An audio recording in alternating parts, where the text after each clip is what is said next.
Hi everybody. Let's talk about the knee joint. Knee joint is one of my personal favorite joints to teach just because of how the bone structure is set up. It is nothing short of mind-boggling to me how we can literally have one bone being the femur sitting on top of another bone being the tibia, tied together with some ligaments, held together dynamically by musculature, and we're able to walk, run, sprint, make athletic movements such as cuts.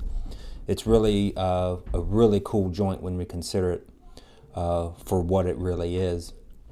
But if we start here at the top, we say this is the largest joint in the body. The reason that we say that is the femur is the largest bone in the body, and the tibia is the second largest bone in the body. So it has the two largest bones in the body.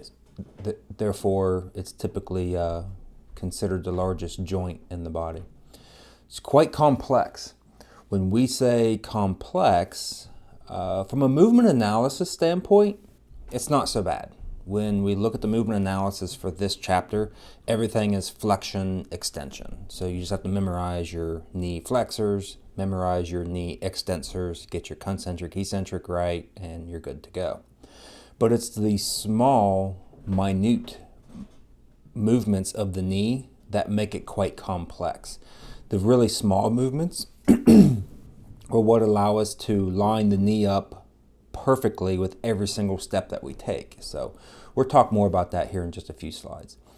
For a classification, this is genglymus joint. So is a hinge joint, means it only moves in one plane. So when we talk about the knee, we typically think flexion and extension. For the bones of the knee, at the femur has two condyles, so a lateral condyle and a medial condyle. They're going to be received at the tibia by these plateaus.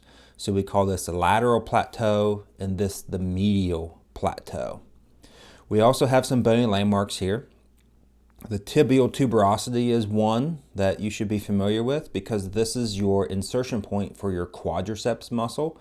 So it's a scuffed up portion of the bone that the quads can grab a hold of and pull the tibia into extension. And also the head of the fibula sits off to the lateral side of the knee. Do notice that the fibula has nothing to do with the articulation of the knee joint. It's in close proximity, but it is not part of the articulating bones of the knee joint. When we look at the lateral plateau versus the medial plateau, we tend to place more of our body weight into the medial plateau. So that's why you see this little bullet point here. It says holds the majority of the body weight. We tend to put more weight on the medial side than we do the lateral side. On slide 4, we look and see some gender differences between femurs of males and females, and this is quite interesting because it sets up what we call the Q angle. The Q angle is defined on the next slide, slide number 5, but just real quick, it's a rough estimate of how far offset your femur is at a normal resting position.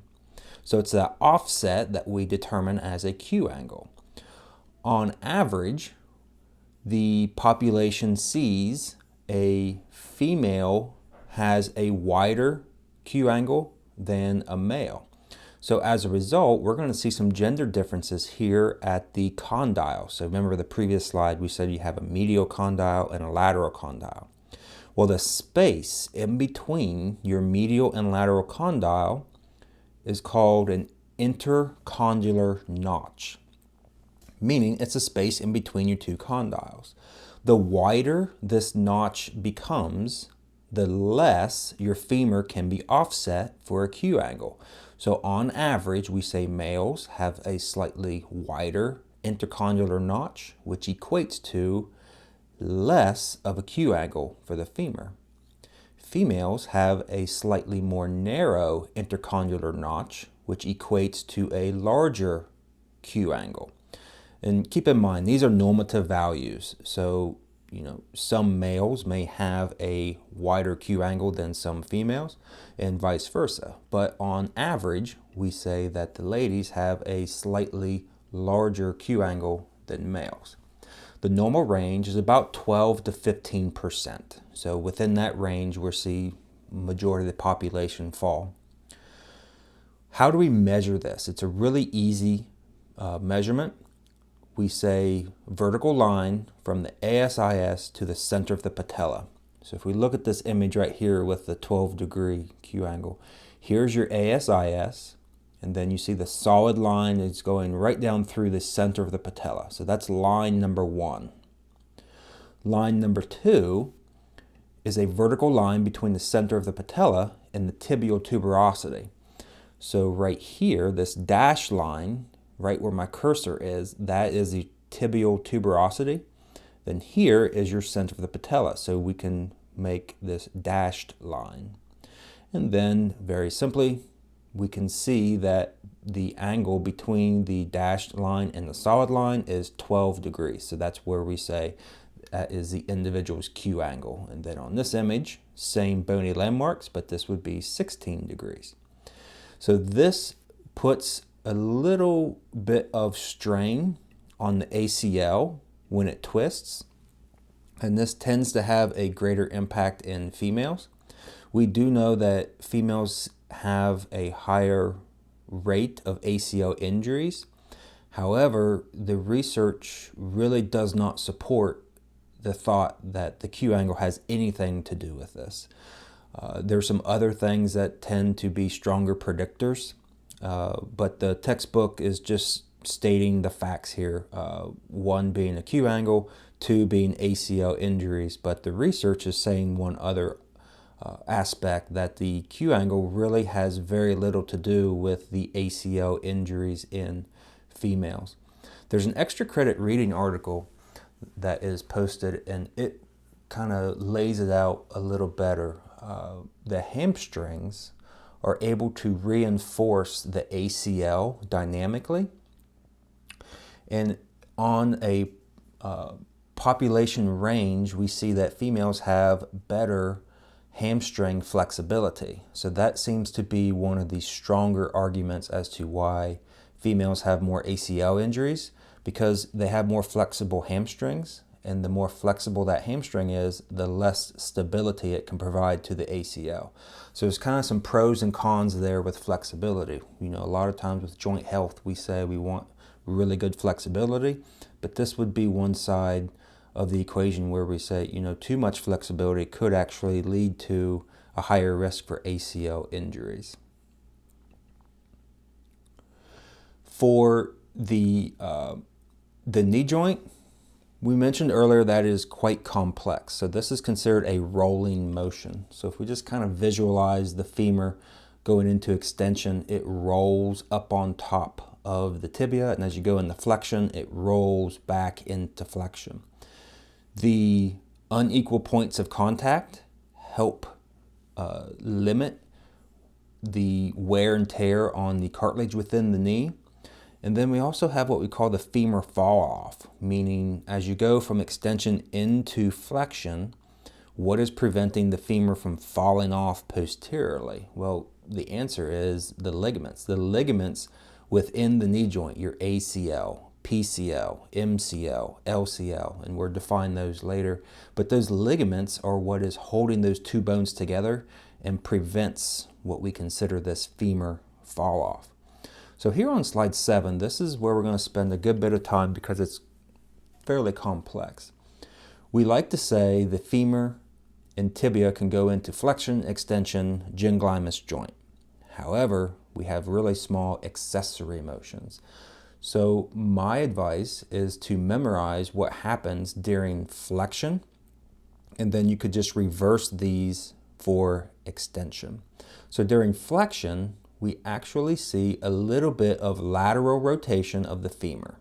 So this femur is going to rotate laterally. Here we also see posterior rolling of the femur, slight abduction of the femur, and translation. Translation just means it's going to slide anteriorly or posteriorly. So for knee mechanics, you may see this as anterior translation or posterior translation. My advice would be to memorize what happens to the femur during flexion. So this right here that I've highlighted. Then, once you have that memorized, you know what happens during extension. It's everything in reverse. So for the reverse motions, if we were going to go into knee extension, we could say, okay, that is medial rotation of the femur, anterior rolling of the femur, adduction of the femur, and it's still going to slide for translation. So in this case, I like to say, let's memorize the first half, and we can always figure out the second half. So this is a fairly complex part of the knee joint, and it's those small, minute movements that really require the lateral rotation, posterior rolling, abduction. When we look at your range of motion, we have a huge range of motion for flexion extension, but these accessory motions are very, very small. We're talking less than 10 degrees for all of these motions. So it's not a huge amount of motion, but it's enough that we need them to have proper alignment every single time that we take a step.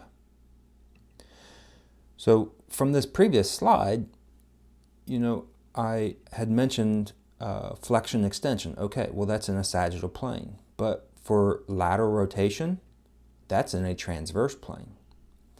AB adduction is in a frontal plane. So what I'm really saying here is that the knee joint can move in all three planes. So there's where the complexity comes in. We call this a gynglimus hinge joint because the large amount of movement is in the sagittal plane. So for movement analysis, it's really simple because it's all in a sagittal plane. But as you move forward in your anatomy courses, you need to know that we have the ability to move the knee in a transverse plane, but we're doing this in a very small range of motion, just a couple degrees. We can also AB adduct the knee, but again, this is done in a really small range of motion.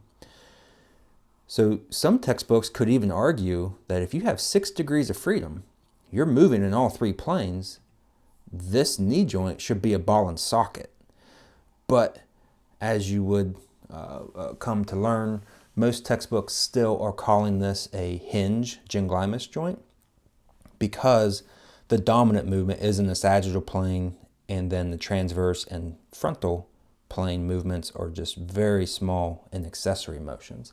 So we're still going to call this a hinge joint. However, I think you all should have in the back of your mind that it is probably fair to call this a ball and socket joint because it does move in all three planes. It's just the transverse and the frontal plane movement is really small, and as a result, it doesn't get all the attention. We give all the attention to the flexion extension in the sagittal plane.